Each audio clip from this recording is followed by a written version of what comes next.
आजकल के दौर में बहुत सारे नौजवान किस्म के लोग जो है, हमारे बहनें, हमारे भाई किस्म के लोग जो हैं, वो रिश्ते का तकाजा रखते हैं, लेकिन वक्त पर उनका निकाह नहीं हो पाता है। अब बहुत ज्यादा शिकायतें वसूल होती है कि गुनाहों के अंदर मुब्तला होने के खतरात है, वो चीजें हैं, ये चीजें हैं, तो हम छुप के निकाह करें। बिल्कुल गलत बात है। छुप के निकाह करने की जरूरत क्या है? आपको जो बीमारी है उस बीमारी का इलाज ही बताया जाएगा। मसला क्या है?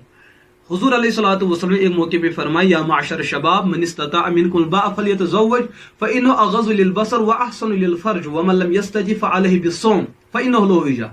कि जो लोग निकाह की सलाहियत रखते हैं, निकाह न होने पर वो गुनाह में मुब्तला हो सकते हैं। हुजूर अलैहिस्सलातु वस्सलाम ने फरमाया, ये जो जिनसियात उभरती है, ये जो नफसानियत उभरती है, इसके लिए जो बुनियादी तोड़ है वो फाका कशी है।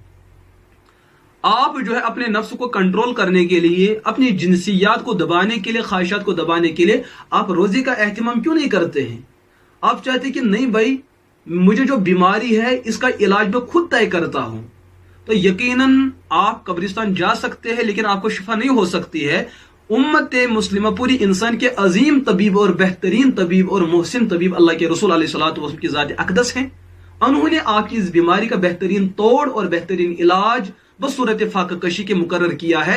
जब भी किसी लड़के और लड़की को इन जैसे हालात का सामना करना पड़े, तो उनको अल्लाह के रसूल अलैहिस्सलातु वस्सलाम के इस अजीम सुन्नत और अजीम हुक्म पर अमल करते हुए अपने आप को फाका कशी की जिंदगी में ढालना चाहिए। फिर जाके आप देखिए, आप अपनी आंखों से अपनी जिनसी तकाज़ों को खुद दबते हुए देखेंगे और आप महसूस नहीं करेंगे कि मैं किसी गुनाह के अंदर अब मुब्तला होने वाला हूं। लेकिन अगर आपके दिल में यकीन है, एतमाद है, अल्लाह के रसूल अलैहिस्सलातु वसल्लम की तालीमात यकीन पर मबनी है, सदाकत पर मबनी है और एतदाल पर मबनी है, आप अमल करके फिर देखिए कि इंशाअल्लाह आपके मसले हल क्यों नहीं हो सकते। लेकिन जब जज्बा आपको मानने का हो, अगर जज्बा आपको मनवाने का हो, फिर दुनिया की कोई ताकत आपकी बीमारी का इलाज नहीं कर सकती है।